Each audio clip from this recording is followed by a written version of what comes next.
Well, we are, of course, working our way through Advent, and we lit the third of 4 candles this weekend.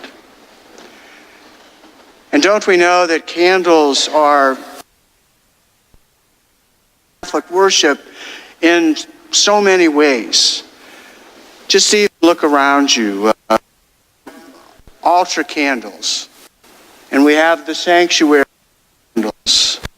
And behind the font we have the Paschal candle, which we use at the baptism of each person here at our parish. And we also use the Paschal candle at each funeral. We have votive candles. Those of you who have participated in the Easter Vigil know the central significance of candles that we process into the dark church with during the service of light on that holiest of all nights. You know, in the days of apartheid in South Africa, Christians there used to light candles and place them in windows as a sign to themselves and to others that they believed someday that terrible injustice would end.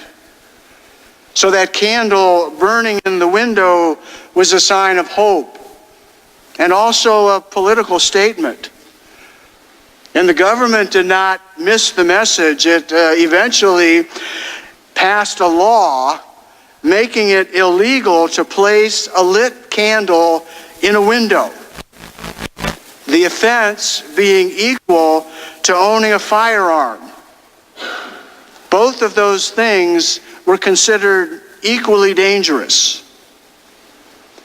And this eventually became a joke among the children who would say, "Our government is afraid of lit candles."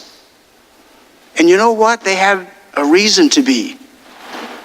As it turns out, lit candles, more than firearms, contributed to the overthrow of apartheid. Hope, not violence, is what ultimately transforms things. To light a candle as an act of hope is to say to yourself and to others that despite anything that might be happening in the world, you are still nursing a vision of peace and unity based upon something that is beyond the present state of things. And this hope is based upon deeper realities and deeper powers than the world often admits. To light a candle is to state publicly that you believe that what's real and what isn't is ultimately determined by powers and issues that go beyond what's seen on the evening news. To light a candle can be an act of political defiance, but it is for us an act of hope. Every year on the third Sunday of Advent, our liturgy focuses on hope and peace and joy. And as we have seen through these weeks, hope is a vision of life that guides itself by God's promise, regardless of whether the situation looks optimistic or pessimistic at any given time. If we hope or despair on the basis of whether things seem to be improving or disintegrating in terms of world events, our spirits will go up and down kind of like a roller coaster. Instead, hope looks at the facts, looks at God's promise, and then without denying the facts or turning away from the evening news, hope lives out a vision of life that is based upon God's promise, trusting that a benevolent, all-powerful God is still in charge of this world. And that is more important than whether or not the news looks good or bad on any given night. To light an Advent candle is to say, in the face of all that suggests the contrary, that God is still alive. God is still Lord of this world. And because of that, all will be well, and all will be well, and every manner of being will be well, irrespective of how things are on a given day. St. Paul, in that beautiful passage from Philippians, prays that the peace of God that surpasses all understanding will guard our hearts and minds in Christ Jesus. And peace, the peace that Paul is talking about, biblical peace, is not the absence of trouble. It is rather the presence of Jesus Christ.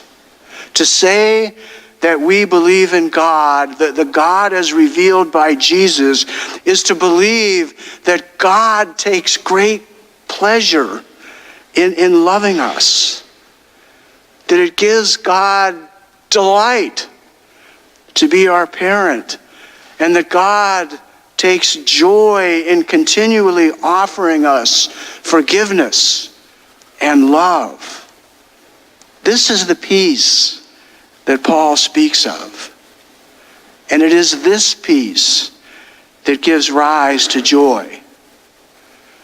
And if this is so, then joy should in fact be the basic mood of the Christian. It should not be something artificial or forced, but something that bubbles up in us naturally from our sharing of Christ's vision of life. Joy should be the normal experience of the Christian. You know, I'm not a Catholic because I have to be. I am a Catholic because I honestly could not imagine myself being anything else. Don't we share the words that Peter spoke to Jesus later in the gospel when Peter said to him, "Where can we go? You have the words that give life." And of course, this is not to say that there are not in all of our lives times of great pain, of sickness, of failure, of great loss, sadness, and grieving and letting go is an important part of life. Christian joy, though, is experienced deep down in our hearts, and it is not incompatible with physical and emotional pain or difficult external circumstances. It is, as Jesus says, something that no one can take away from us. St. Paul had it right in today's second reading. You know, when he wrote those beautiful words, he was in prison somewhere, very likely in danger of death. And think about it. He still writes, "Rejoice in the Lord always." I shall say it again, rejoice. And I am 100% sure that Paul was not one bit happy about being in prison. Joy is not dependent upon external circumstances.